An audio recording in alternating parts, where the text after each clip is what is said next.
Bonjour à tous. Suite à des soucis techniques, nous n'avons malheureusement pas réussi à réunir notre équipe aujourd'hui pour tourner notre épisode spécial Noël.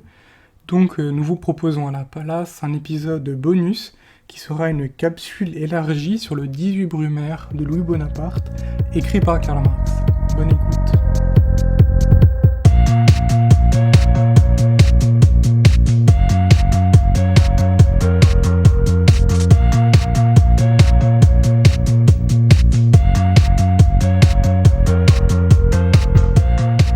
Alors, avant de commencer, j'aimerais qu'on s'attarde un peu sur le statut de ce livre.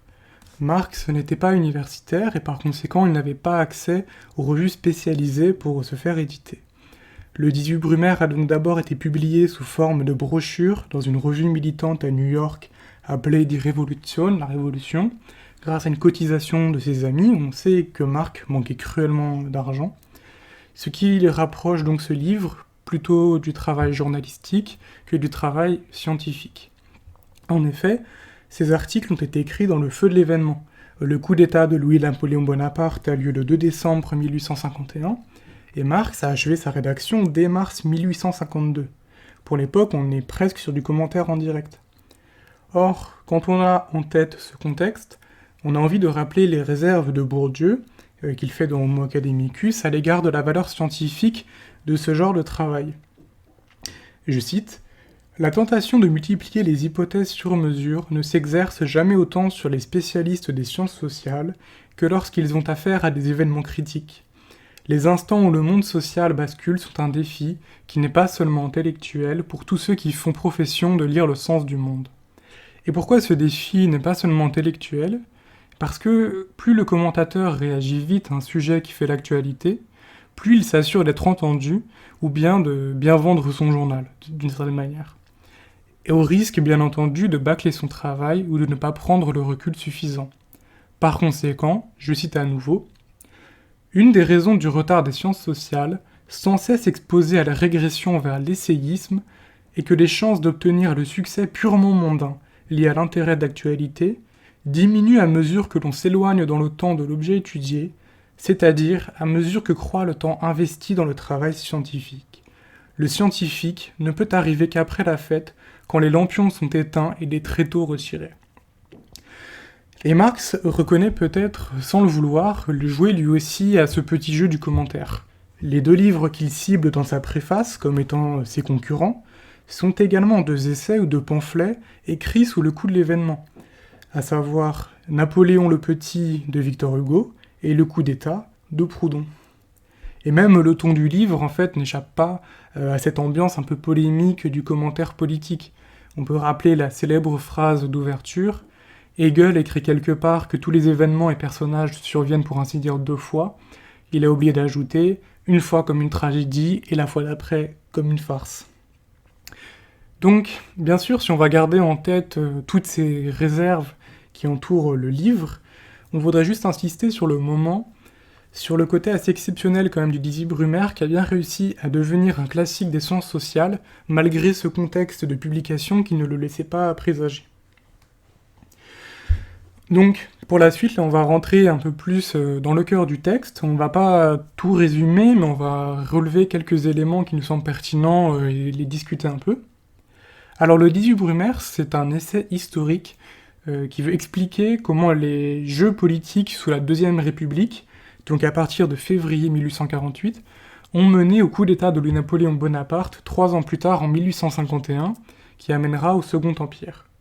Marx reprend en fait la tâche qu'il avait entreprise dans son autre ouvrage Les luttes de classe en France, qui s'intéressait à la période qui allait cette fois de 1830 à 1848, soit du début de la monarchie de Juillet jusqu'à la constitution de la Seconde République.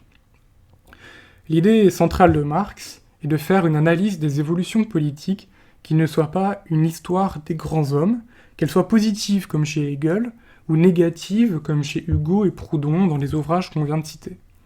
Marx défend, lui, au contraire, que l'évolution politique est le reflet de la lutte des classes qui se mène dans la société réelle, c'est-à-dire dans les rapports de production économique entre les différentes classes de la société. Marx développe donc son schéma avec plusieurs acteurs politiques, représentés ou non dans l'Assemblée nationale de la Deuxième République. On a d'abord les socialistes ou les prolétariens, qui représentent les intérêts du prolétariat et pour faire simple, qui cherchent à instaurer un régime communiste. On a ensuite les républicains petits bourgeois ou démocrates, qui représentent les intérêts de la petite bourgeoisie. Parmi eux, il y a Ledru-Rollin ou Raspail, que vous connaissez peut-être si vous vivez à Paris. Après, on a les républicains bourgeois, qui représentent la fraction de la bourgeoisie qui demande formellement un pouvoir républicain, à la place du pouvoir monarchiste. Et ensuite, le reste de la bourgeoisie, qui est les monarchistes, et qui se sépare entre les allégeances légitimistes et les allégeances orléanistes, et qui, en gros, souhaitent toutes les deux le retour de la monarchie, mais qui se disputent sur la lignée royale à laquelle se référer. Elles forment politiquement ce qu'on appelle le Parti de l'Ordre, parce que, en fait, elles ont réprimé ensemble les manifestations ouvrières en juin 1848. Donc, pour Marx, la représentation qu'on se fait habituellement des événements dans l'histoire politique de cette époque, et qui est aussi celle que s'en faisaient les contemporains, est celle d'une lutte entre république et monarchie. Et en fait, c'est comme ça qu'on se représente souvent toute l'histoire politique française du XIXe siècle. Or, pour lui, cette représentation déguise le vrai sujet de la lutte politique, son vrai moteur, qui est la lutte des classes. Typiquement, la division entre légitimistes et orléanistes semble tenir en apparence au roi dont il souhaite le retour, alors qu'en réalité, les légitimistes défendent les intérêts de la vieille aristocratie foncière, et les orléanistes ceux de la bourgeoisie nouvelle, financière et industrielle. Sous la Deuxième République, ils se rejoignent dans le Parti de l'Ordre, comme on l'a dit, qui défend l'intérêt supérieur de la bourgeoisie en général contre les autres classes qui composent la société. Sauf que paradoxalement, cette alliance ne peut se faire que dans un régime républicain, qui leur permet de ne pas avoir à trancher la question de la dynastie et qui leur permet de gouverner ensemble. Leurs intérêts de classe font qu'ils ont un intérêt à garder un régime républicain, alors que leur intérêt affiché est celui d'un rétablissement de la monarchie. Et je cite, « Dans les coulisses, les royalistes coalisés revêtaient leurs vieilles livrées orléanistes et légitimistes et reprenaient leur joute d'autrefois. Mais sur la scène publique, ils éconduisirent leurs dynasties respectives, et ajournèrent in infinitum la restauration de la monarchie. Leurs vraies affaires, ils s'en acquittèrent en tant que parti de l'ordre, c'est-à-dire à titre social et non politique, comme représentants de l'ordre bourgeois, non comme chevaliers errants de princesses lointaines, comme classe bourgeoise affrontée à d'autres classes, non comme royalistes opposés aux républicains. Cette illusion est tout aussi vraie de l'autre côté de l'échiquier politique, cette fois chez les petits bourgeois républicains. La petite bourgeoisie correspond en fait aux petits propriétaires, c'est-à-dire à ceux qui sont propriétaires de leurs moyens de production et qui le mettent en valeur eux-mêmes. C'est par exemple les petits boutiquiers ou les petits commerçants. Ils vivent donc dans une position intermédiaire entre les deux pôles de la lutte des classes, entre d'un côté les prolétaires qui travaillent et qui ne sont pas propriétaires, et de l'autre côté les bourgeois qui ne travaillent pas et qui sont propriétaires des moyens de production. Cette position intermédiaire fait que les petits bourgeois ressentent de manière atténuée l'opposition entre capital et travail, et ils pensent donc représenter la solution de dépassement de cet antagonisme, la solution de troisième voie à l'échelle de la société entière, qui ne soit ni capitaliste ni communiste. Ils se sont eux-mêmes autodésignés à l'époque comme sociodémocrates. C'est-à-dire que s'ils reconnaissent l'opposition entre le travail et le capital, ils ne cherchent pas à abolir l'un et l'autre comme le voudrait Marx, mais à les faire rentrer en harmonie. Mais alors pourquoi se représenter les choses comme ça ? Eh bien, Marx rappelle tout simplement que s'ils allaient au bout de leur raisonnement, ils souhaiteraient l'abolition pure et simple de cet antagonisme entre travail et capital, donc l'abolition de la propriété, plutôt que de chercher à atténuer cet antagonisme. Sauf que dans ce cas, ils remettraient en question leur propre situation matérielle, vu qu'ils sont petits propriétaires, ce qui est évidemment inenvisageable, parce que ça remettrait en question le privilège relatif dont ils bénéficient dans la société en tant que petits propriétaires, une situation qui est légèrement plus envisageable que ceux des prolétaires dont ils veulent toujours se distinguer. Comme le dit Marx, les limites matérielles de la classe font les limites intellectuelles de ces idéologues.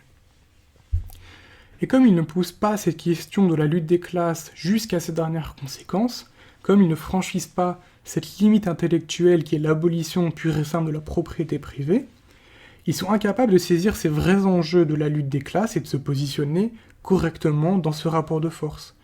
Ils se contentent donc d'un rapport en fait qui est formel à la politique, c'est-à-dire qu'ils sont républicains contre les monarchistes, mais ça reste un enjeu de forme et non un enjeu de fond, ce qui fait qu'ils deviennent inconséquents finalement politiquement.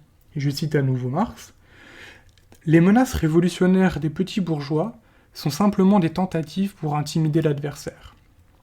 Quand ils se sont suffisamment compromis pour être contraints de mettre leurs menaces à exécution, ils le font d'une manière équivoque, qui cherche des prétextes pour se laisser vaincre.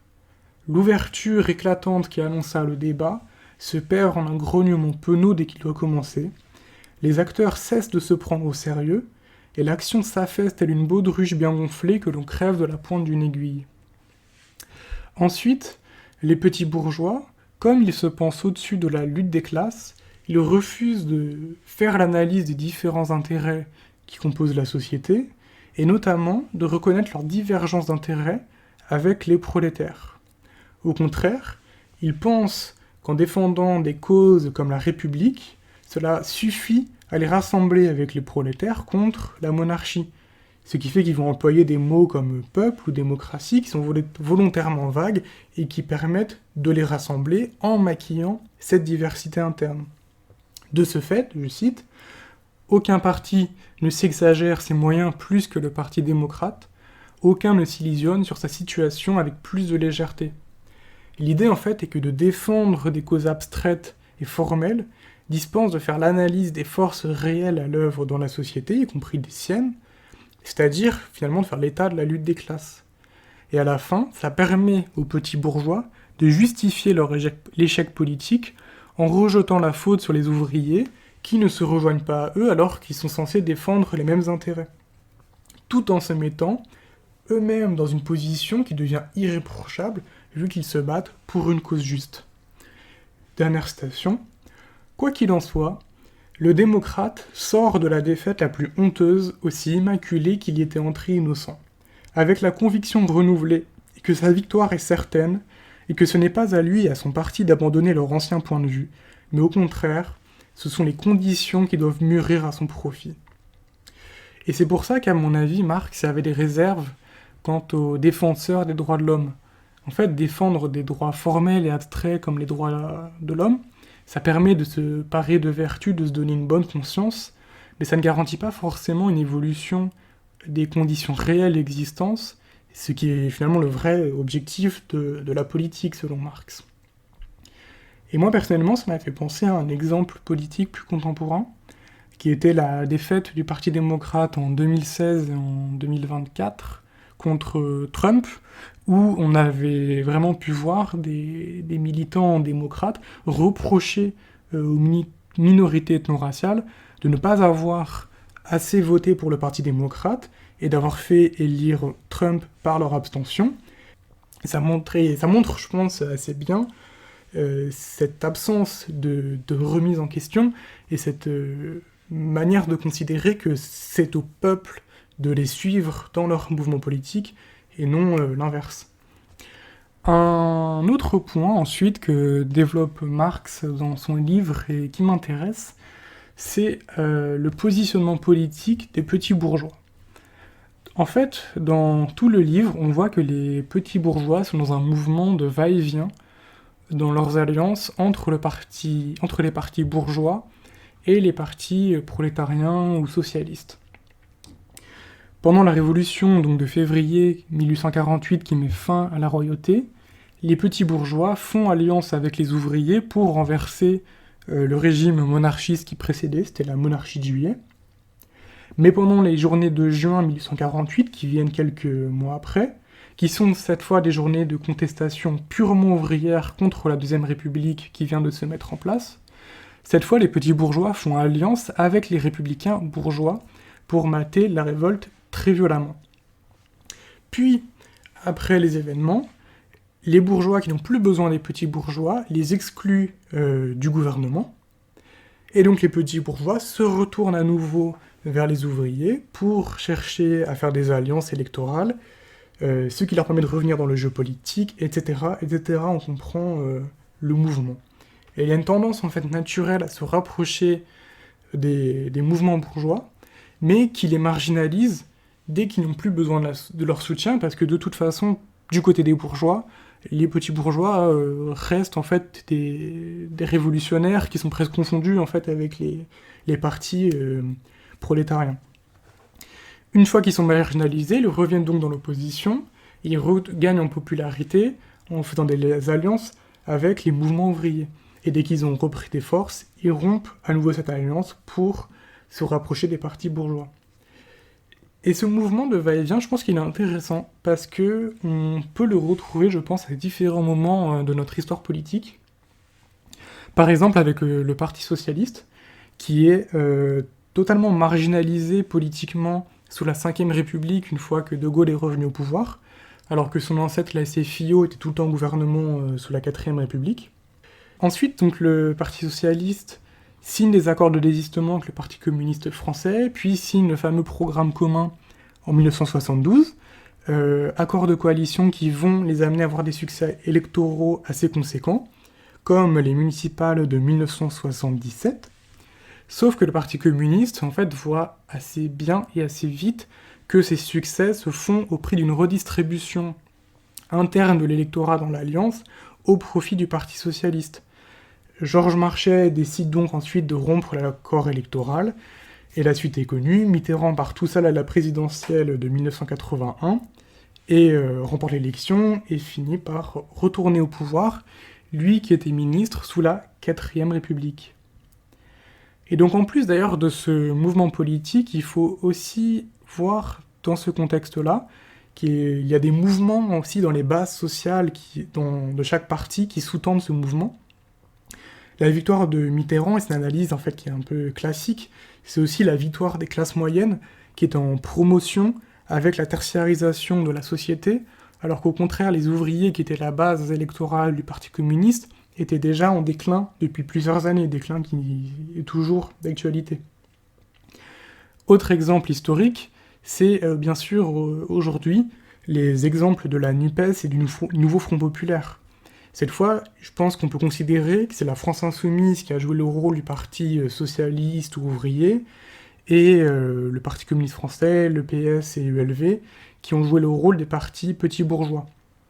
À chaque fois, ces partis ont été en recul aux différentes élections, puis on fait alliance avec la France Insoumise, avec à nouveau un programme commun, avant de se distancier une fois les élections faites, et de chercher à nouveau à participer au gouvernement.